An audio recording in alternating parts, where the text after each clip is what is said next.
Today I'm going to show you exactly how to add Typeform responses to Airtable using Zapier. Let's do it.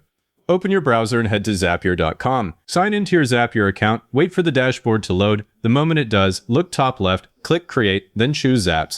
The Zap editor opens up and you're looking at a blank canvas with a trigger step waiting on the left. Click the trigger step, a panel slides open and it's asking which app starts the automation.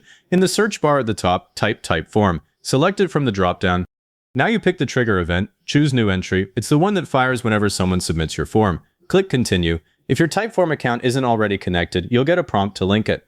That usually takes 2 seconds. Just click through the authorization and we'll assume it's connected from here. Once you're past that, you'll see a drop-down that says Choose Form. Pick the specific form you want to watch. I'm using a contact form here, but pick whatever's yours. Then hit Continue. Zapier is going to pull in a recent submission to use as sample data. A little spinner will run, and if your form already has responses, it should grab one. If it comes back empty, no worries, that just means there aren't any submissions yet. So let's force one. Open your Typeform in another tab, fill out a quick test response that uses every single field, and submit it.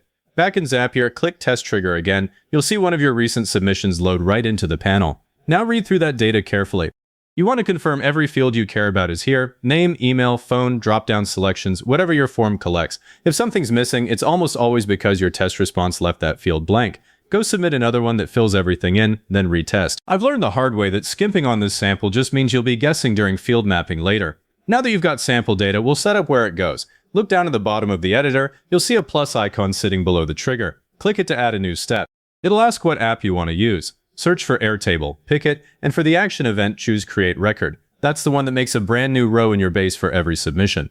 Click Continue and connect your Airtable account just like before if you haven't already. Next, you need to point Zapier at the right place inside Airtable. First, select your workspace from the dropdown. Then choose the base where you want the data to land. I've already got a base called Lead Database, select yours. Finally, pick the table that will receive the new records. If you haven't created that table yet, pause here and go build one in Airtable. The columns in that table should match the fields in your Typeform, name, email, company, anything you collect. Do that now, because once you pick the table, Zapier will load in every column it finds and you want them all present. After the table is selected, click Continue. Zapier scans the table and displays a list of every Airtable column, each with a blank field next to it. This is where most people mess up, so I'm going to walk through it carefully. For every column, you click inside the empty field, and a drop-down appears showing all the data from your sample Typeform submission. You choose the matching piece of Typeform data. So for the full name column, you'd scroll and select the name field from your form. For email, pick the email address. Phone goes to phone number. You just work your way down. I always start with the critical ones first, name and email, because those are the ones that'll cause the biggest headache if they're swapped, and double check every single mapping. I've seen people accidentally map the phone number to the email column and that's a mess. Some columns don't come from Typeform at all. You might have a status column in Airtable, or a lead source. For those, instead of picking a Typeform field, you type a fixed value directly into the box. I always set status to new, and lead source to Typeform. That way every record that comes in is immediately labeled, and you can build filtered views around it.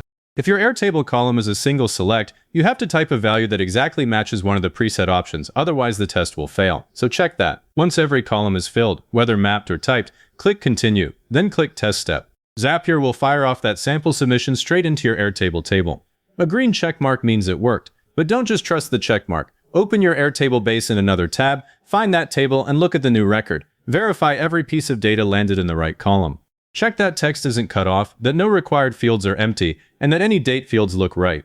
If something's off, go back and fix the mapping. I always do this swap back to Airtable now, because I'd rather catch a mistake here than 10 minutes after the Zap is live and I've got bad data flowing in. When the test record looks perfect, click the Zap name at the top and give it something descriptive. I'll call mine Typeform to Airtable Lead Capture. Then hit the big Publish button. Your Zap is now live and listening. To prove it's not a fluke, open your Typeform one more time. Submit another test response with different data, and give it a moment. Switch to Airtable, refresh the table, and there it is. A brand new record that appeared on its own. No manual entry, no copying and pasting. If this helped you set up the automation, hit like and subscribe for more straightforward Zapier workflows. And leave a comment saying this was helpful. Comments are what push these videos to other people looking for the same thing.